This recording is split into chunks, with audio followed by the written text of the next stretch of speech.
The ancient chronicles speak of the Doom of Valyria as an inevitable catastrophe, a cataclysm that consumed the greatest civilization the world had ever known in a single day of fire and ash.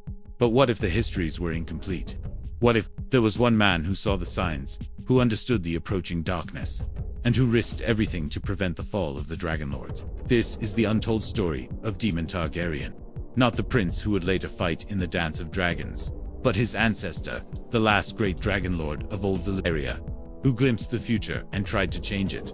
400 years before Aegon Conquest, when the 14 flames still burned bright and dragons filled the skies above Valyria, Daemon Targaryen was considered one of the most powerful sorcerers of his age. Unlike his contemporaries, who were content to rule through fear and flame, Daemon possessed a gift that set him apart from all other dragons. He could see through the veils of time itself, witnessing events that had not yet come to pass, understanding the threads of fate that bound all living things together. The visions began as whispers in his dreams, fragments of a future too terrible to comprehend. He saw the 14 flames erupting in unison, their molten fury consuming everything in their path. He witnessed the great city of Valyria crumbling into the sea, its towers of fused stone melting like candles in an inferno. He watched as dragons fell from the sky like burning stars, their riders screaming as they plummeted into seas of liquid fire. At first, Daemon dismissed these visions as mere nightmares, the product of a mind too long exposed to the dark magics that powered Valyrian civilization. But as the dreams grew more vivid and more frequent, he began to understand that he was witnessing not fantasy but prophecy. The doom was coming, and he was perhaps the only one who could see it approaching. The revelation came to him in the depths of the Dragonmount, the great volcano that served as the heart of Valyrian power.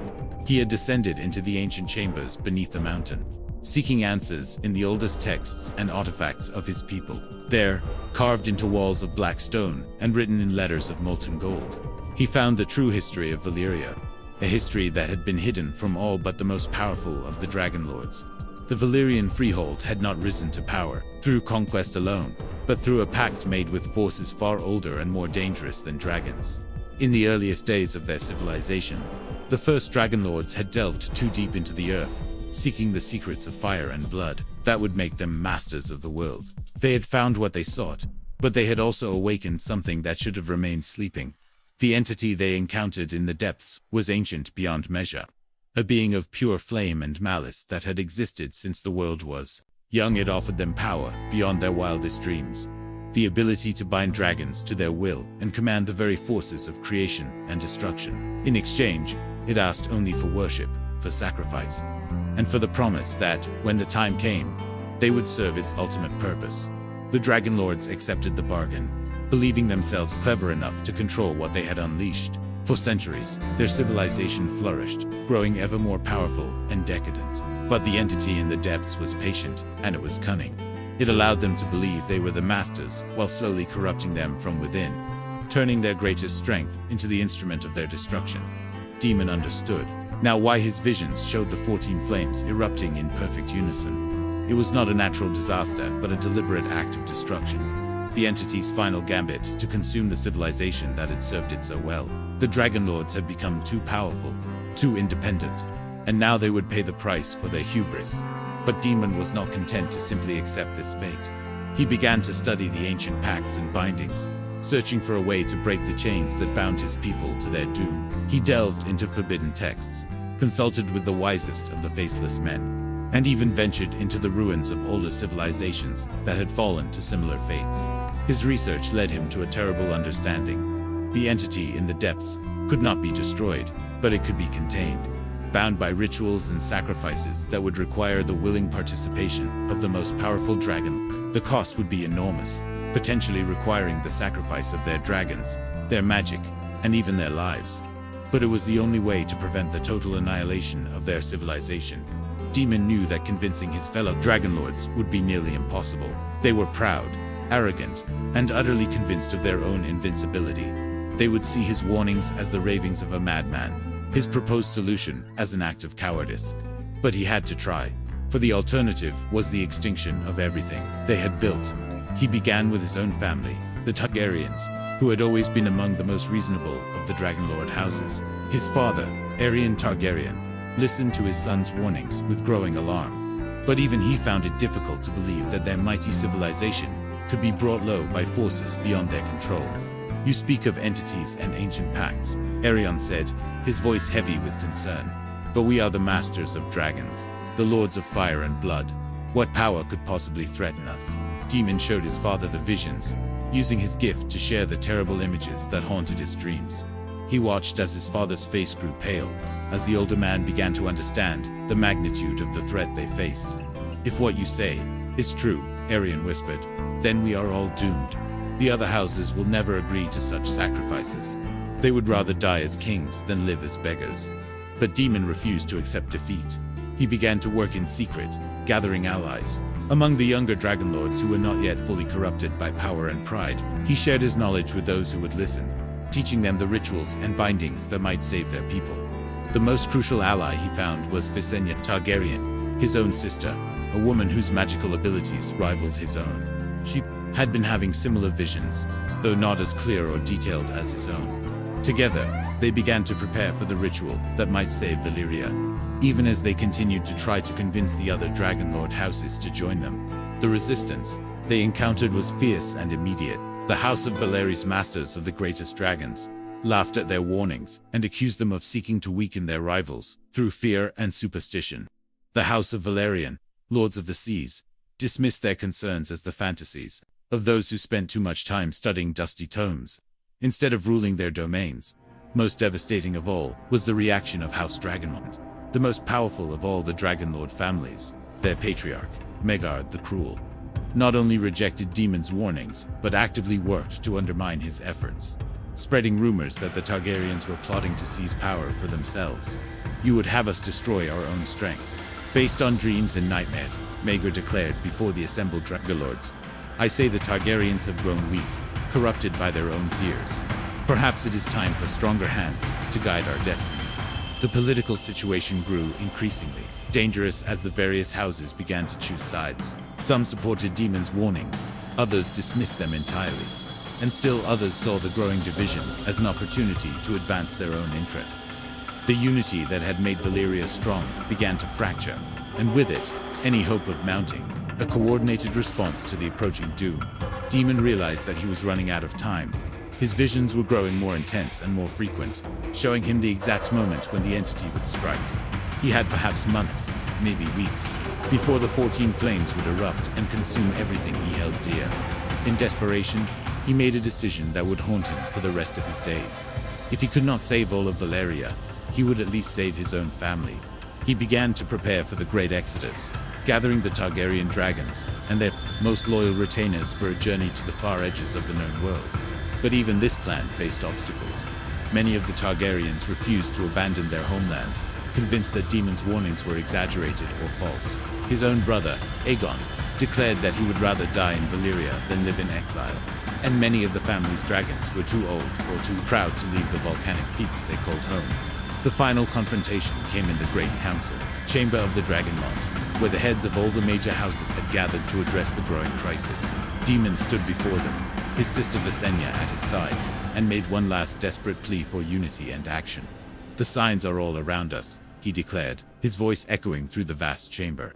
"The dragons grow restless, the flames burn hotter, and the very earth trembles beneath our feet. The entity that gave us our power now seeks to reclaim it, and if we do not act, we will all perish in fire and ash." The response was immediate and devastating. Megard the Cruel rose from his seat, his face twisted with rage and contempt. "Enough of this madness," he roared. "You would have us believe that our own power is our weakness, that our greatest strength is our doom. I say you are either a fool or a traitor, and either way, you have no place among the Dragon Lords of Valyria." The chamber erupted in chaos as the various factions began to argue and threaten each other. Dragons roared outside as their riders prepared for battle, and the very foundations of Valyrian society began to crumble under the weight of their divisions. In the midst of this chaos, Daemon felt the first tremors of the approaching catastrophe. The entity in the depths was stirring, responding to the discord above with growing hunger and anticipation. The doom was no longer a distant threat, but an immediate reality, and there was nothing he could do to stop it. With a heavy heart, he gathered those few family members who would listen to him and began the desperate flight from Valyria. They took with them only their most precious possessions and their strongest dragons. leaving behind a civilization that had taken centuries to build and would be destroyed in a single day. The journey to Dragonstone was harrowing, a desperate race against time as the very air behind them began to burn with supernatural fire. Daemon could feel the entity's presence growing stronger with each passing hour, its malevolent consciousness reaching out to claim the power it had been promised so long ago. When the doom finally came, it was even more terrible than his visions had shown. 14 flames erupted as one, their combined fury creating a conflagration that could be seen from 1,000 miles away. The sea itself caught fire, and the very air became poison to breathe. In a single day, the greatest civilization the world had ever known was reduced to ash and memory. From the safety of Dragonstone, Daemon watched the destruction of his homeland with tears streaming down his face. He had tried to save them all, but in the end, he had been able to save only a handful of his own family. The guilt of his failure would haunt him for the rest of his days, a constant reminder of the price of hubris and the danger of making bargains with forces beyond mortal understanding. But even in his grief, Daemon understood that his work was not finished. The entity that had destroyed Valyria was still out there, still hungry for power and destruction. It would not be content with the annihilation of a single civilization. No matter how great, it would seek new servants, new sources of power, and new opportunities to spread its influence across the world. The Targaryens who had escaped to Dragonstone were the last keepers of Valyrian knowledge and power. They alone understood the true nature of the threat that had destroyed their homeland, and they alone had the ability to prevent it from happening again. Daemon dedicated the rest of his life to preparing his descendants for this responsibility, teaching them the secrets he had learned and the warnings he had received. He established the great library of Dragonstone, filling it with all the knowledge he had been able to save from the ruins of Valyria. He created detailed records of the entity's nature and weaknesses, instructions for the rituals that might contain it, and prophecies that would guide future generations in their eternal vigil. Most importantly, he began the breeding programs that would ensure the survival of the dragons. These magnificent creatures were not just weapons or symbols of power, but living embodiments of the forces that kept the world in balance. As long as dragons existed, as long as the blood of old Valyria flowed in mortal veins, there would be hope that the entity could be contained and its influence limited. The years passed, and Daemon grew old, watching over his reduced family and their precious dragons. He never married, never had children of his own, dedicating his entire life to the preservation of the knowledge and power that might one day save the world from the fate that had befallen Valyria. On his deathbed, surrounded by his nephews and nieces, Daemon spoke his final words of warning and wisdom. He told them of the entity that still lurked in the depths of the world, waiting for another opportunity to rise and consume. He reminded them that their power came with responsibility, that they were not just rulers, but guardians of forces that could either save or destroy the world. The doom was not the end, he whispered with his dying breath. It was only the beginning. The entity that destroyed Valyria still hungers, still waits, still seeks new servants to do its bidding. You are the last line of defense against that darkness, the final guardians of the light that keeps the world from falling into eternal shadow. His words became the foundation of Targaryen philosophy, the driving force behind their eventual conquest of Westeros and their centuries-long rule. They understood, as few others did, that power without responsibility was the path to destruction, that those who wielded the forces of creation and destruction must always be vigilant against the temptation to use them for selfish ends. The prophecies that Daemon left behind spoke of a time when the entity would try to rise again, when the world would face a new doom that would make the destruction of Valyria seem small by comparison. They told of a prince who would be born of ice and fire, who would unite the forces of light and darkness in a final battle against the ancient evil that had destroyed so much. These prophecies guided the Targaryens through the centuries that followed, influencing their decisions and shaping their destiny. They were the reason why Aegon the Conqueror chose to invade Westeros, why the Targaryens maintained their dragons even when they seemed unnecessary, and why they always kept one eye on the distant horizon, watching for signs of the entity's return. The Dance of Dragons was seen by many as the end of Targaryen power, the moment when their great dynasty began its long decline.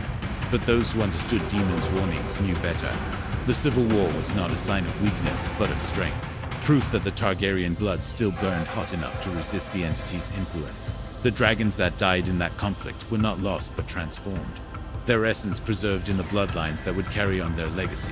When Daenerys Targaryen finally hatched the last dragon eggs centuries later, she was fulfilling the prophecy that Daemon had foreseen so long ago. The dragon's return was not just a restoration of Targaryen power, but a renewal of the ancient compact that bound them to their role as guardians of the world. The entity that had destroyed Valyria was still out there, still waiting, still hungry for the power it had been denied for so long. But as long as dragons flew and Targaryen blood flowed, as long as there were those who remembered demons, warnings, and understood the true nature of the threat they faced, the world would have protectors who stood ready to pay any price to prevent another doom. The story of Daemon Targaryen and his failed attempt to save Valyria became legend, then myth, then whispered tale told by those who still remembered the old ways. But for those who knew how to look, who understood the signs and portents, the truth was always there.